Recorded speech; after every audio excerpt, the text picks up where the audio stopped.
श्रीगुरुभ्यो नमः। एको देवः केशवो वा शिवो वा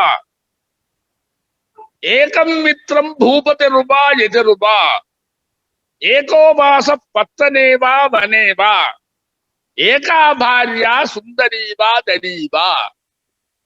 இப்படி ஒரு ஸ்லோகம் பர்திருஹரி நீதி சதகத்துல இருக்கு.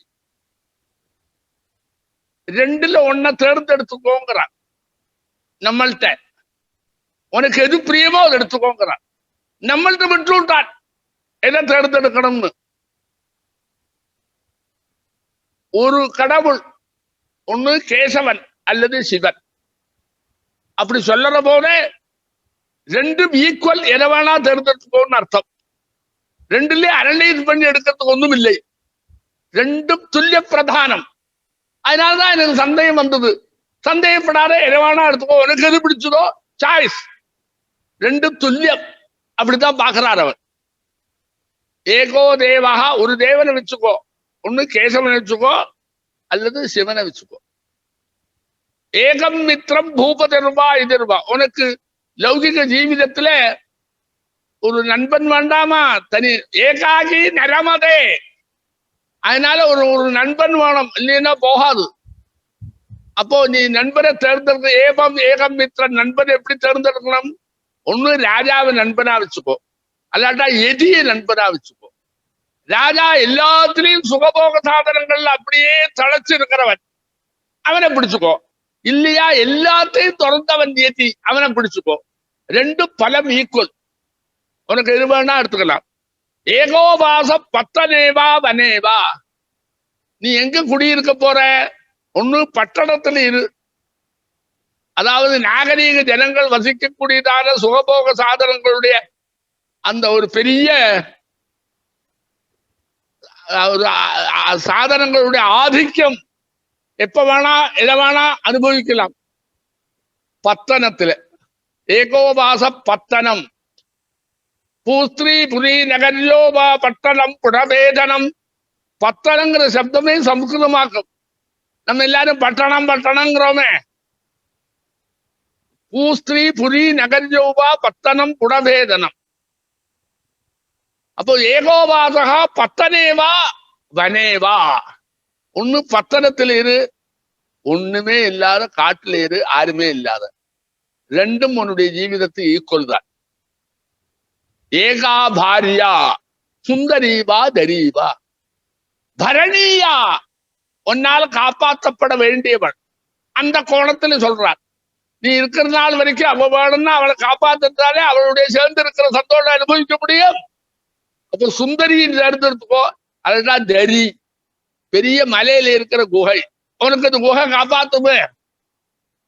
இப்படி ரெண்டு வரிசையை கொடுத்து அது அவளே சொல்லாமல் நீயா தேர்ந்தெடுத்துக்கோன்னு நம்மள்ட்ட சொல்றான். இப்படி சொன்ன உடனே என்னாச்சு தெரியுமா? அவன் மித்திரனா இருக்கணும், கூட ஒருத்தன் இருக்கணும், ஒரு தேவதை இருக்கணும். தேவதை எத்தனை எடுத்தாலும் எல்லாம் ஒரு தேவதையினுடைய சொரூபம் தான்.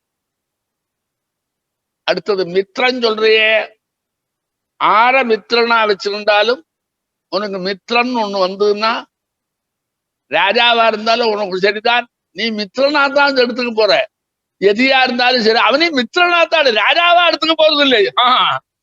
எதினா எதியா எடுத்துக்க போறது இல்லை, மித்திரனா தான் எடுத்துக்க போற. ரெண்டும் உன்னுடைய கண்ணோட்டத்துல ஈக்குவல், என் கண்ணோட்டத்துல ஈக்குவல். அதனாலதானே ரெண்டுல ஒண்ணு என்ன செய்யறதுன்னு சொன்னேன். ரெண்டுல எதை வேணா எடுத்தாலும் உனக்கு கரெக்ட் தான் சொல்லியிருக்கேனே. ஏகோபாச பத்தனேவா வனேவா. வசிக்கிறதுக்கு ஒரு இடமான உனக்கு, அவ்வளவுதான் உன்னுடைய சிந்தனை. அது பட்டணமா இருந்தான்னா வனமா இருந்தான்னா எனக்கு ரெண்டும் ஒண்ணுதான். ஏன்னா வேற ஒண்ணு நான் எதிர்பார்க்கலை. அப்ப பத்தனத்திலே நீ இருக்கலாம், வனத்திலேயும் இருக்கலாம். ஏகாபாரியா சுந்தரீவா தரீவா. பரணியா ஒருத்தி வேணும் எனக்கு, அது எடுத்துக்கிறது இல்லை. நான் பெரிய ஒரு மலையினுடைய குகையில உட்கார்ந்து அந்த குகையை பரணம் பண்ணிட்டு அங்கே நான் இருக்கேன். இதுல ரெண்டா சொன்னா கூட இது ரெண்டுலயே ஒரு வித்தியாசம் இருக்கு. என்ன இருக்கு தெரியுமா? ஆதிசங்கர பகவத்பாதர் மனிதனுடைய வாழ்க்கை பயணத்துக்கு இரு வழிகள் உண்டு சொன்னார். ஆமாம், வாழ்க்கை பயணம் மனிதன் ஏற்றெடுத்துக்கணுமே. இந்த பயணம் இரு பாதைகள், ரெண்டு வழி இருக்குது. இருவழி பாதை, ரெண்டு பரஸ்பரம் விருத்தமான பாதை. ரெண்டுலேயும் நீ எட்டக்கூடியதான உன்னுடைய லட்சியம் எட்டோ செய்யலாம். அதுக்கு அவர் என்ன சொல்லுவார்? பிரவர்த்தி மார்க்கோ நிவர்த்தி மார்க்கம்பர். பிரவர்த்தி மார்க்கத்துல நீ போறையா, அப்போ இவா ரெண்டு பேர்ல ஆற வேணா தேவனை எடுத்துக்கலாம். ஆனா அடுத்தது ரெண்டு இருக்கு பாரு, அதுல நீ எடுக்கிற போது பூபதி எடுத்துக்கணும், பிரவர்த்தி மார்க்கமா இருந்தா. இல்ல அதெல்லாம் இல்ல, ஏகோவாசம் பத்தனேவா வனேவான்னா பிரவர்த்தி மார்க்கமா இருந்தா பத்தனம், நிவர்த்தி மார்க்கமா இருந்தா வனம். ஏகா பாரியா சுந்தரீவா தனீவா, பாரியா இருந்தா பிரவர்த்தி மார்க்கம், தனின்னா நிவர்த்தி மார்க்கம் அப்படின்னு ஒரு அடையாளத்தை அவர் சொல்லியிருக்கார். என்ன வேடிக்கை தெரியுமோ, பிரவர்த்தி மார்க்கத்துல போய் கடைசியில சொர்க்கத்துக்கு போனா கூட அங்கிருந்து அர்ச்சனாதி மார்க்கேன மோட்ச பிராப்தி உண்டு. அதெல்லாம் இல்லை. ஆரம்பத்திலேயே எல்லாத்தையும் துறந்து சன்னியாசத்தை வாங்கிட்டு விட்டேன்னா இஞ்சேயே ஜீவன் முக்தர் ஆயிடுவே, மோட்ச பிராப்தி சித்தம். அப்போ லட்சியம் ரெண்டுலேயும் நிறைவேறும்ப்பா. அதனால உனக்கு பிடிச்ச வழியை நீ எடுத்துக்கோன்னு இருப்பா. இப்ப கரெக்டா போச்ச, வண்டி ஒரு இடத்துக்கு போறதுடா, நீ சென்ட்ரல்ல ஏறினாலும் திருவனந்தபுரம் போகும். அதெல்லாம் இல்லை, சென்ட்ரலை விட்டு எக்மூர்ல ஏறினாலும் திருவனந்தபுரம் போகும். எக்மூர்ல ஏறினா தமிழ்நாடெல்லாம் சுத்தி திருவனந்தபுரம் கொல்லத்தில் வரும். இங்க வந்தாலும் இப்படி வரும். இது மீட்டர் கேஜ், இது பிளாக் கேஜ், இது ரெண்டும் ஒண்ணுதான். எங்க போனாலும் நீ திருவனந்தபுரத்தை எட்டலாம். உனக்கு நிறுவனம் எடுத்துக்கோ சொல்ற மாதிரிதான் இருக்கு. எதுக்கு சொல்றேன்னா, அவர் இப்படி ஒண்ணு நமக்கு எடுத்து சொன்னார். மனுஷனுடைய ஜீவித யாத்திரை ரெண்டு வழியில தொடரலாம். ஒண்ணு பிரவர்த்தி மார்க்கத்துல தொடரலாம். அப்படின்னா என்ன தாற்பயம்? லோகத்துல தர்மத்துக்கு நம்முடைய பங்கை செலுத்தி லோகம் விவகாரத்தில் இருக்கக்கூடியதான சந்தோஷத்தை அனுபவிச்சு லோக யாத்திரைக்கு என்னுடைய பங்கை செலுத்தி பரம்பரையா அந்த தர்மம் வளர்றதுக்கு ஒரு பரம்பரையை சுற்றி பண்ணிட்டு அப்புறம் நான் நிவர்த்தி மார்க்கத்துக்கு போறேன். ரிணானி த்ரீன் ஞபாகர்த்திய மனோமோட்சே நிவேசேன். அப்படி போனா அது பிரவர்த்தி மார்க்கம். அதெல்லாம் இல்லை, பிறந்த உடனே எனக்கு வைராக்கியம் வந்து ஜீவிதத்துல எதுலேயுமே எனக்கு பிரியமில்லை. ஏன் பிரியமில்லை? இன்னும் என் மனசு அப்படி இருக்கு. லோகாயதிகமான சுகத்தில் ஒண்ணு என் மனசு ஈடுபடுறதில்லை, அதுக்கு இடமே கொடுக்கலை. அப்ப சொன்னார், நீ பிரவர்த்தி மார்க்கத்தை போனா எல்லாத்தையும் நாசம் பண்ணி விடுவேன். நீ பிடிக்காத ஒரு கல்யாணத்தை பண்ணிட்டா என்ன ஆறுதுடா, அவளுக்கும் ஒண்ணும் இல்லாத போயிடுமே. அப்போ உங்ககிட்ட ஆரம்பத்திலேயே பரிணாம வளர்ச்சி ஏற்படக்கூடியதான மாறுதல்லாம் அவருக்கு ஏற்படாது. என்னைக்குமே லோகத்திலிருந்து எல்லா பதார்த்தத்திலிருந்தும் லௌகிக பதார்த்தத்திலிருந்து என் மனசு திரும்பி கொடுத்து எதிலேயுமே அது ஈடுபடலை, பற்றில்லை அப்படின்னு வந்தா எப்படிதான் கல்யாணம் பண்ணிக்கிறது? பற்றில்லை எங்கிறதுக்காக கல்யாணம் பண்ணிக்கலைங்கிறது பெரிய ஒரு விஷயம் இல்லை. பற்றில்லாதவன் கல்யாணம் பண்ணிருந்தா கல்யாணத்தை நஷ்டப்படுத்துவன், அந்த குழந்தைக்கு ஒண்ணுமில்லாத ஏமாத்துவனே அவன் நீ வரவே விடாது. பற்றில்லை சொன்னா நீ கல்யாணம் பண்ணிருந்தா உனக்கு ஒரு இன்ட்ரெஸ்ட் இல்லைன்னா அந்த குழந்தை திண்டாடி தெருவில் இருக்கும். அப்ப நீ நஷ்டத்தை பண்ணுவ. எப்பவுமே ஒண்ணு வச்சுக்கோ, ஸ்திரீ புமாருடைய சம்சர்க்கத்துல புமான் தான் ஆக்டிவா இருக்கிறவன். புமான் நினைச்சாதான் ஸ்திரீகளுக்கு முழு திருப்தியை கொடுக்க முடியும். அவங்கிட்ட மாட்டிட்டு இருக்கு. ஆமா, அவன் வெறும் கல்லு மாதிரி இருந்தா அவளுக்கு என்னடா கிடைக்கும்? அதனால இந்த மார்க்கத்துக்கு வரமாட்டான்னு ஆதிசங்கரன் சொல்லுடைய காரணம், நிவர்த்தியில போயிட்டா கிட்ட வராது, உனக்கு கிடைக்காதுன்னா. அதனால்தான் ரெண்ட ஒண்ணு தேர்ந்தெடுத்து போங்க.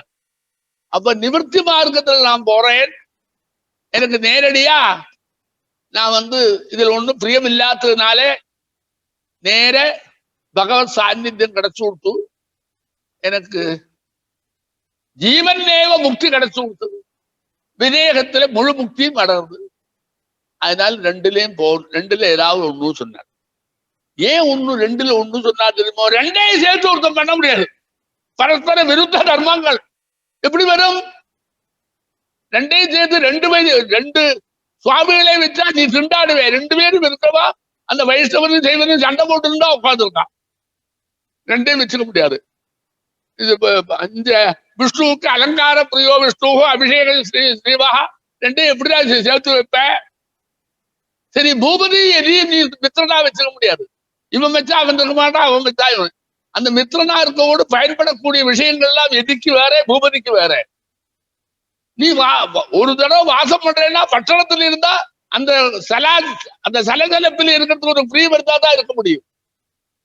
அங்க இருந்தா அந்த சலசலப்பு இருக்காது. ரெண்டும் பரஸ்பர விருத்தமான தர்மங்கள். பாரியா குஹா சொன்னா ரெண்டும் ஒண்ணு இல்லை. இவள் பரடியா பொறுப்பு இருக்கு, உனக்கு சந்தோஷமும் இருக்கு. குகையில அது இல்லை. அப்படி எல்லாம் சொல்லி இந்த ஸ்லோகத்தை சொன்னார். நான் ஒண்ணு சொல்றேன் கேளு. இந்த ஸ்லோகத்தினுடைய பிரசக்தி அன்னைக்கு இல்லை, அன்னைக்கு தேர்ந்தெடுன்னு மட்டும்தான் சொன்னார். இன்னைக்கு இந்த ஸ்லோகத்தினுடைய பிரசக்தி கொடுத்து சார். எப்படி? 1000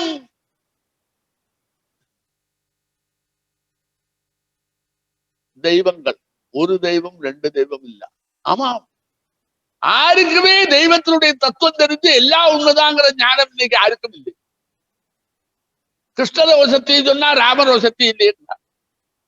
எல்லாத்திலையும் பாகுபாட மனசுல இருக்கிறதுனால தெய்வத்திலையும் பாகுபாட கிளியர் பண்ணி 2 தெய்வத்தையும் பரஸ்பரம் சண்டை போடுற தெய்வமா வச்சு இவா 2 பேரும் பக்தனும் சண்டை போடுற மாதிரி இருக்காளே தவிர இன்னைக்கு அந்த ஞானம் இல்லாததுனால அவனால தேர்ந்தெடுக்கவே முடியாது. பூபதர்வா எதிர்வா, பூபதி இன்னைக்கு இல்லையடா, பிறந்தவெல்லாம் ராஜாங்கிறான. எதியும் இன்னைக்கு இல்லை, அந்த எதி இங்கு இல்லை. அந்த எதி எப்படி இருந்தான்? கரதல பிட்சா தருதல வாசா, கையில பிட்சையை வாங்கிட்டு மரத்துக்கடியில ஜீவிதத்தை நடத்திட்டு இருக்க எதி இங்கா இருக்கான். இப்ப இங்க இருக்கிற எதியெல்லாம் எப்படி இருக்கா தெரியுமோ? கெட்டிக்காரத்தனமா தர்மசாஸ்திரம் வழியா தனக்கு வேண்டியதான சம்ரட்சணத்தை பண்ணிட்டு இருக்க எதிர்தான் இருக்கா. அவன் சொல்லுவன், கிரகஸ்தாசிரமத்தில் இருக்கான் பாரு, அவன்தான் வேதம் படிக்கிறவனுக்கு பிச்சை கொடுக்கணும், எனக்கும் பிச்சை கொடுக்கணும், எனக்கு பிச்சை கொடுக்கணும் மட்டும் சொன்னா போருமே. அது எதுக்கு வேதம் படிக்கணும்னு சொன்னார்? அவருக்கு சிஷ்யம் பண்ண வேடா, வேதாந்தீனம் பண்ண வந்தா அவருக்கு சிஷ்யனா இருக்க முடியும். அப்ப தன் சிஷ்யனுக்கு சாரம் போடுறதுக்கு ஒரு ஆசாமி ஏற்படுத்தினார், தனக்கும் ஒரு சாரம் போடுறதுக்கு ஒரு ஆசாமி ஏற்படுத்தினார். அப்ப 2 பேருக்கும் ஜீவிதத்துல கஷ்டமே இல்லை. அந்த மாதிரி எதிரிகள் தான் இருக்கா. என்ன வித்தியாசம் சொன்னார்? பிரம்மச்சாரி உங்காத்துல வந்தா பிச்சை போடு, எனக்கு நான் இருக்கிற இடத்துல இருந்து பிச்சை போடுன்னார். அப்படிதான் இருக்கிறதுனால என்னாச்சு? அதுவும் கஷ்டமா தான் இருக்கு. நமக்கு அவ என்ன சொல்லி வச்சா? காஷாய தண்ட மாத்திரேட எதி பூஜ்யோ நசம்சயா சொன்னார். காஷாயம் தண்டம் இருந்தா எதிதான் அவனை பூஜை பண்ண அவனுக்கு எல்லாத்தையும் கொடுக்கணும்னு சொல்லிவிட்டார். அப்படி எதி அந்த சமூகத்தை சம்ரட்சணம் பண்றதுக்கு தர்மசாஸ்திரத்திலே கோட்பாடையும் கொடுத்து அத்தனை பேரையும் அவளுக்கு அது சம்ரட்சணம் பண்ணினாதான் அவருடைய ஜீவிதமே வரும், இல்லாட்டா நீ நஷ்டமாயிடுவேன்னு அத்தனை பேருடைய மைண்டிலேயே ஏற்றிருக்கா. இவன் என்ன பண்ணுவான்? இவன் சொந்தம் இது பண்ணுவானா? அதனால பூபதி எதிர்வா அப்படின்னா 2 பரஸ்பரம் விருத்தம். பத்தனம் மனோம் விசுத்தம், ஏகாபாரியா சுந்தரீவா தெரிவா. அதனால இன்னைக்கு 2ஐயும் தேர்ந்தெடுதுன்னா ரொம்ப கஷ்டம். அதனாலதான் இன்னைக்கு அதை சொன்னார். இன்னொன்னு சொல்லட்டுமா? பழைய காலம் மாதிரி நியாயமா பிரவൃத்தி மார்க்கத்துல இருந்து கல்யாணம் பண்ணிட்டு கிரகஸ்தாசிரமத்தை ஸ்வீகரிச்சா தானேப்பா அவனுக்கு எதி எடுத்துதான் மிச்சம் கிடைக்க போறது. கிரகசாஸ்திரமே இல்லையே. ஏகா பாரியா ஒரு பாரியை சொல்ற, ஒரு பாரியே இப்ப இல்லையே. அவன் எத்தனையோ கல்யாணம் பண்ணிக்கிறானே. அப்போ ஜீவித ரீதி இந்த தேர்ந்தெடுக்கிறது இவன் காட்ட மாதிரி இன்னைக்கு யாருக்கே இல்லை. எத்தனையோ வயசானவன் கன்னியாரும் வாங்கிக்காதையே, அந்த நடைமுறையை ஒத்துக்காத, ஒரு காஷாயத்தை கட்டிந்து தாடியும் வளர்த்திந்து அங்க போயிட்டு வர்றார். அதெல்லாம் நீ என்னடா சொல்லுவேன்? அவர் சொல்லிவிட்டார் காஷாய தண்ட மாத்திரம் இவாளெல்லாம் பண்ணிட்டு இருக்க முடியுமோடா. அப்போ அந்த பிரம்மச்சரியம், கார்கஸ்தியம், வானப்பிரஸ்தம், சந்நியாசம் என்கிற ஆசிரமத்தினுடைய சொரூபம் இன்னைக்கு இல்லவே இல்லை. ஆமாம், அவன் அத்தியனம் பண்ற சின்ன வயசுலேயே கல்யாணம் ஆறதுக்கு முன்னாடி ஸ்ரீனுடைய சம்பர்க்கம் இருக்க, இளமரவு காய்மரமா நடக்கிறது அது தப்பாவே சொல்லலையே. அவருடைய பிரியமா இருந்து பண்ணிட்டு விட்டா அவருடைய உரிமைங்கிறைய. அதனால எல்லாமே கட்டாயிடுக்கு. பிரம்மச்சரிய ஆசிரமும் கட்டாச்சு, கிரகஸ்தாசிரமும் கட்டாச்சு, வானப்பிரஸ்தாசிரமும் இல்லவே இல்லை, சந்நியாசமும் இல்லை. சந்நியாசம் கடத்தி. அப்போ நான் தேர்ந்தெடுக்கிறதுக்கு அதுக்கு தகுந்த மாதிரி பொருளுக்கு இல்லை. இப்ப நான் என்ன பண்ணுவேன் அப்படின்னு கேட்டார். அதுக்குள்ள என்னாச்சு, இதெல்லாம் எனக்கு வேண்டாம், நான் ஒரே ஒரு கேள்வி கேட்கிறேன், அதுக்கு எனக்கு பதில் சொன்னா போதும். இந்த ரெண்டை வச்சு பிராணனை வாங்காது. இந்த காலத்துல ரெண்டும் வச்சு நீ சொன்னாதான் அது உபயோகப்படும். நீ சொல்லவே முடியாது. இன்னைக்கு எங்கடா இருக்கு ஒரு கல்யாணம்? அதே அன்னைய கல்யாணம் பண்ணிட்டா என்ன விஷயம்னா, காப்பாற்ற வேண்டியவன் அந்த புருஷன், அவளை காப்பாற்ற வேண்டிய பொறுப்பு இல்லாரு. இப்ப ரெண்டுமே இல்லையே. ரெண்டு கல்யாணம், அவளே சம்பாதிக்கிறா, அவளே இருக்கிறா, அந்த பரஸ்பரம் சம்போகத்துக்கு மட்டும் ரெண்டு பேரும் சேர்ந்துக்கிறா, அதுக்கப்புறம் தனித்தனியே போய்க்கிறா. அப்படி எல்லாம் சுதந்திரமா விகரணம் பண்ண ஆரம்பிச்சதுக்கு அப்புறம் நான் இதை எடுத்துக்கிட்டான்னா அதை எடுத்துக்கிட்டான்னா, அவளுக்கு தன்னால சந்தோஷம் கிடைக்கல சொன்னா விட்டுட்டு இன்னொருத்தர் தேடிட்டு போறா. அவளுக்கு சுதந்திரம் இருக்கு. சொல்லறத இவனால எனக்கு சரியில்லை, அதனால டைவோர்ஸ் வேணும்னு சொன்னா கொடுக்கறதுக்கு ரெடியா இருக்கா. டைவோர்ஸ் இன்னொரு டைவோர்ஸ் பார்க்கலாம். அப்போ எல்லாம் சின்ன பின்னமா போயிடுத்துறா. அதுக்காக இந்த திருஷ்டாந்தம் சொன்னேன். அப்ப நீ ரெண்டா சொன்னியே, ரெண்டு தனித்தனியா சுத்தமா இல்லையே, சின்ன பின்னமா போச்சு, எனக்கு எடுக்கவே தெரியலையே பாக்குறான். இப்போ உடனே காலமே இந்த காலத்துக்கு சொன்னா எப்படி வரும்? அப்ப சொன்னார். அப்ப ஆரம்பிச்சார். இது மாத்சல்யம் உத்சாரிய விசாரிய காரியம் ஆர்யா சமரியாத விதம்பதந்து சேவ்யானிதம்பா கிமுபூதராணாம் உதஸ்பரஸ்மேர விலாசினீனாம். அவரே தான் சொல்றார். மாத்சல்யம் உத்சாரிய விசாரிய காரியம் ஆர்யா சமரியாத விதம்பதந்து சேவ்யானிதம்பா கிமுபூதராணாம் உதஸ்பரஸ்மேர விலாசினீனாம். இப்ப சொல்லுன்னு கரெக்டா இதுவா அதுவா, நீ இது சொன்னா போறோம், இது அல்லது அது சொன்னா போறோம், வேற ஒண்ணும் சொல்லாது. அப்படி சொன்னார். இன்னொன்னு கவனிச்சு பாரு, இதுல என்ன வந்தது தெரியுமோ? அந்த 4 சொன்னத்தை 2 ஆக்கி விட்டார். ஏகோ தேவ கைசவோபா சுகோபா ஏகம் மித்திரம் பூபதிர்வா எதிர்வா 2 ஆச்சா. ஏகோபாசம் பத்தரைவாவனேவா ஏகாபாரிய 4 இருக்க, அது எல்லாத்தையும் எடுத்து விட்டார். 2 சொல்றார். எப்படி சொல்றாரு தெரியுமா? அவங்கிட்ட பிரார்த்தனை பண்ணிட்டு உனக்குத்தான் எல்லாம் தெரியும், நான் எதை எடுத்துருந்தா நன்னா வரும்ங்கிறத நன்னா புரிஞ்சுருந்து, எனக்கு அது எது ரொம்ப ஆப்டா இருக்குமோ, அதுல எனக்கு சுகம் எதுல கிடைக்குமோ அதை அழகா சொல்லு, அதுல பட்சபாதம் இல்லாத சொல்லு அப்படின்னு ஆரம்பிக்கிறார். எப்படி சொல்றார்? மாத்சரியம் மாத்சரியத்தை விட்டுடு. மாத்சரியம்னா எதிர்ப்பு, உற்சாரிய மத்சர பாவம், அவனை விட நான் பெருசு, என்னை விட நான் பெருசுங்கிறதெல்லாம் வைக்காத. விசாரிய காரியம், நன்னா விசாரம் பண்ணு, அப்புறம் நீ சொல்லணும். என்னது? ஆரியாக பூஜ்யாக, எல்லாத்தையும் தெரிஞ்ச பண்டிதாள். அதுதான் ஆரிய சப்தத்துக்கு அர்த்தம். சமரியாத விதம், அது எல்லையோட சேர்த்து சொல்லு, பிரமாணத்தோடு சொல்லு. என்ன சொல்லணும்? செவ்யா நிதம்பா கிமு பூதராணாம். பூதராணாம் மலைகளுடைய நிதம்பம், தாழ்வரை, அது சேவியாக, அங்கமே நான் இருக்கட்டுமா? சேவ்யா நிதம்பாக கிமு பூதராணாம் நிதம்பா சேவ்யாவா உத அல்லது ஸ்மரஸ்மேர விலாசித மன்மதனுடைய புஞ்சிரிப்போட இருக்கக்கூடியதான அந்த விலாசினிகள் இருக்க பலவிதமான சேஷ்டைகளை பண்ணி அங்கங்கள்ல இருக்கக்கூடிய அந்த சாதுரியம் எல்லாம் கண்ணுக்கு புலப்படக்கூடியதான அப்படி அழகான அனுபவிச்சு ருசிக்கக்கூடியதான அந்த விலாசினிகளுடைய மடியில ஏத்துக்கணுமா? அதுவும் நிதம்பம், இதுவும் நிதம்பம். மலையினுடைய மடியில நான் உட்காரணுமா, விலாசினியுடைய மடியில நான் செல்லமா? சொல்லி இது ரெண்டுல ஒன்றா சொல்லு அப்படின்றான். ஒரு முடிவுக்கு வந்தா பாத்தியோ என்ன சொல்றான் தாத்பரியம்? நேர கல்யாணம் பண்ணிட்டு சௌக்கியமா அவளோட லௌகிக சுகபோக சாதனத்தை இஞ்சிஞ்சா அனுபவிச்சு ரசிச்சிரு. இல்லையா நேர போ அந்த பர்வதத்துல கீழே இருக்கிற தாழ்வையில உட்கார்ந்து ஈஸ்வரனை தியானம் பண்ணிட்டு உபாசனையில இரு. இந்த ரெண்டுல ஒண்ணு சொல்லுவோங்கிறான். இப்ப சொல்ல முடியும். ஆமாம், முன்னாடி 2 கட்டானா இருந்து அதெல்லாம் இந்த காலத்துல உதவாது. நாளே இல்லையேடாப்பா. பூபதி எங்க, எதி எங்க? எதிகள் எல்லாம் அந்த காலத்துல இருக்கிறோது அப்படி இருந்தாடா. இப்ப எதிகள்லாம் பட்டணத்துல தானே இருக்கா. எதிகளே பட்டண வாசம். அவ பட்டண பிரவேசம் தான் சொல்லுவா. அவ வரதெல்லாம் பட்டணத்துலதான். அப்ப அவளை எல்லா விதமான வியாபகாரிகம் எல்லாமே மாறி இருக்க. இது மாறலை பாரு. அழகா சொன்னான் பாரு. நான் சுந்தரியினுடைய மடியை ஆசிரிக்கிறோமா அல்லது பர்வதத்தினுடைய மடி ஆசிரிக்கிறோமா?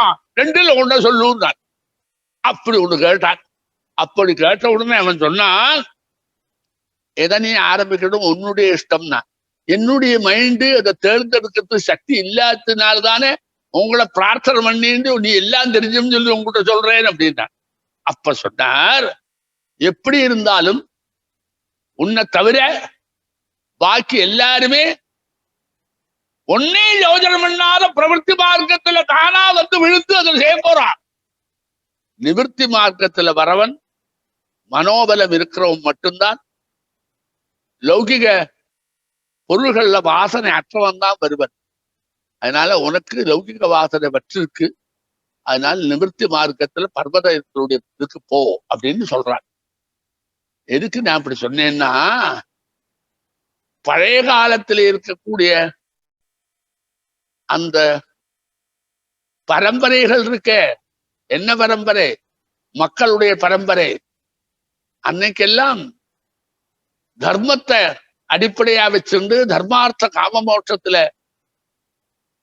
அவளுடைய ஜீவிதத்தை வச்சுட்டு இருக்கிறவா இருந்தா, எங்கேயாவது நான் பிரவൃத்தி மார்க்கத்தில் வந்து தோத்து போயிட்டேன்னா எனக்கும் அவளுக்கும் 2 பேருக்கும் மோட்சம் இல்லாத ஆயிடும்ங்கிற பயம் வந்த உடனே அந்த மார்க்கம் நமக்கு வேண்டாம், நிவர்த்தி மார்க்கத்தில் வந்து விடுவோம் அப்படின்னு வந்தவா அன்னைக்கு நிறைய உண்டு. அதுல போறதுக்கு தைரியம் இல்லை, அதுல போறதுக்கு நம்பிக்கை இல்லை. நான் போயிட்டேன் பிரவൃத்தி மார்க்கத்துல, அவள்கிட்ட சரணாகதி ஆயிட்டேன்னா கடைசி காலம் வரைக்கும் ஆசையை விடாது இருந்து விட்டேன்னா அடுத்த ஜென்மா வந்து எனக்கு அபவர்க்கம் கிடைக்காத நஷ்டமாயிடும். அதனால இப்பவே என்னுடைய மனசை திடப்படுத்தி இருந்து நான் இதுக்கு வரேன் அப்படின்னு சொன்னாதான் ஒரு சக்தி. அதனால நிவர்த்தி மார்க்கத்தை எடுத்துக்கோ சொன்னாங்க. அப்ப என்ன சேவ்யா நிரம்பார் எடுத்துக்கோ. கிமு பூதராணாம் உதஸ்மரஸ்பேர விலாசினீனாம். இன்னொருத்தருக்கு என்ன பதில் தெரியுமோ அதே இன்னொருத்தருக்கு நீ பிரவൃத்தி மார்க்கத்தை எடுத்துக்கோ. அந்த பிரவൃத்தி மார்க்கம் உன்னை சொர்க்கத்துக்கு கொண்ட விட்டு அதுல இருந்து அர்ச்சிராதி மார்க்கத்துல அதையும் பார்த்து சாஸ்திரம் சொன்னபடி த்ரீணி ரிணானி த்ரீணி அபாகிருத்திய மனோமோட்சே நிவேசியர். அதுக்கு போ. எனக்கு வரவே இல்லை, மனசுல எந்த விதமான லௌகிக சுகபோக வாஞ்சா அச்சு போயிடுது அப்படின்னா நிவர்த்தி மார்க்கத்துக்கு வா. வாஞ்சா இன்னும் துளுத்துக்கிட்டு இருக்கு, பிரவൃத்தி மார்க்கத்துக்கு வா. அதனால இது என்ன எடுத்து இந்த 2ல எதை எடுக்கிறதுன்னா 2ல எதே வேணா எடுத்துக்கோன்னு விட்டா போ. அப்படின்னா உன்னுடைய மனசு எப்படி இருக்கோ அது போல் நீ தீர்மானம் பண்ணிக்கோ அப்படின்னு பதில் சொன்ன. மனசு உன்னுடைய எப்படி இருக்கோ அப்படி வியவஸ்தித விகல்பம்னு பேர் இருக்கு. வியவஸ்தை ஒரு 2ல எதை எடுத்துக்கலாம்னா ஒன்னே தீர்மானம் பண்ணி பண்றது வியவஸ்தித விகல்பம்.